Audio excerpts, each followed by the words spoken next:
আন্তর্জাতিক ভূরাজনীতিতে অভূতপূর্ব চাঞ্চল্য সৃষ্টি হয়েছে, যা বিশ্ব মোড়লদের কপালে গভীর চিন্তার ভাঁজ ফেলে দিয়েছে। একদিকে মধ্যপ্রাচ্যের উত্তপ্ত রণাঙ্গন আর অন্যদিকে নতুন সামরিক সমীকরণ। এই প্রেক্ষাপটেই সম্প্রতি তুরস্ক, পাকিস্তান এবং সৌদি আরব মিলে এক ঐতিহাসিক প্রতিরক্ষা চুক্তিতে স্বাক্ষর করেছে। অত্যন্ত গোপনীয়তা এবং গাম্ভীর্যের সঙ্গে সম্পূর্ণ হওয়া এই চুক্তিটির নাম দেওয়া হয়েছে মক্কা জয়েন্ট ডিফেন্স এগ্রিমেন্ট। গত প্রায় ৩ বছর ধরে চলা নিরলস আলোচনা এবং কূটনৈতিক কসরতের পর অবশেষে এই ৩ দেশ একটি যৌথ সামরিক কাঠামোর আওতায় এসেছে। এই চুক্তির মূল ভিত্তি হল সম্মিলিত প্রতিরক্ষা, যেখানে স্পষ্ট করে বলা হয়েছে যে চুক্তিবদ্ধ কোনো একটি দেশের ওপর যদি কোনো সশস্ত্র আক্রমণ চালানো হয়, তবে তাকে ৩টি দেশের ওপরই যৌথ আক্রমণ হিসেবে গণ্য করা হবে। ন্যাটো জোটের বিখ্যাত অনুচ্ছেদ ৫ বা আর্টিকেল ৫ এর আদলেই এই নতুন সামরিক জোটটি তৈরি করা হয়েছে। তুরস্কের পররাষ্ট্রমন্ত্রী হাকান ফিদান সংবাদ মাধ্যমে এই চুক্তির নেপথ্যের নানা গোপন ও গুরুত্বপূর্ণ তথ্য তুলে ধরেছেন। তিনি পরিষ্কার ভাষায় জানিয়ে দিয়েছেন যে এই নতুন জোটটি আদতে কোনো নির্দিষ্ট দেশ বা ইরানের বিরুদ্ধে তৈরি করা হয়নি, বরং এটি বৃহত্তর আঞ্চলিক নিরাপত্তা নিশ্চিত করার এক সুদূরপ্রসারী কৌশলগত পদক্ষেপ মাত্র।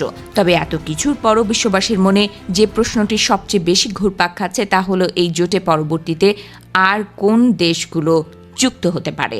তুর্কি পররাষ্ট্রমন্ত্রী এক বিস্ফোরক ঘোষণায় ইঙ্গিত দিয়েছেন যে কৌশলগত সমীকরণের এই খেলায় খুব শীঘ্রই মিশরও যুক্ত হতে পারে। কারোর সঙ্গে প্রাথমিক আলোচনা ও কিছু প্রযুক্তিগত বিষয় নিষ্পত্তির কাজ শেষের পথে রয়েছে, যার মাধ্যমে মধ্যপ্রাচ্যের এই প্রভাবশালী দেশটি এই ত্রিদেশীয় জোটে চতুর্থ সদস্য হিসেবে নাম লেখাতে পারে।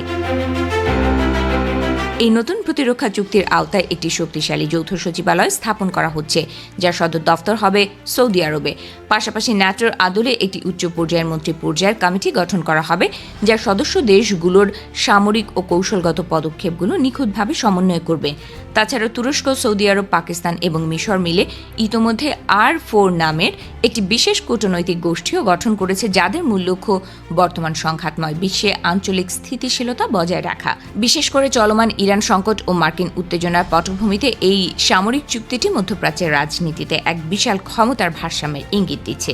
যদিও আঙ্কারা বারবার দাবি করে আসছে যে তেহরানকে লক্ষ্য করে এই জোট গঠন করা হয়নি, তবুও আন্তর্জাতিক বিশ্লেষকরা মনে করছেন যে এই ধরনের শক্তিশালী সমীকরণ তেহরানের নীতি নির্ধারকদের কপালে চিন্তার রেখা ফুটিয়ে তুলতে বাধ্য। ইরানের সামরিক ও রাজনৈতিক পর্যবেক্ষকরা এই নতুন ভূ রাজনৈতিক মেরুকরণের ওপর অত্যন্ত সতর্ক দৃষ্টি রাখছেন।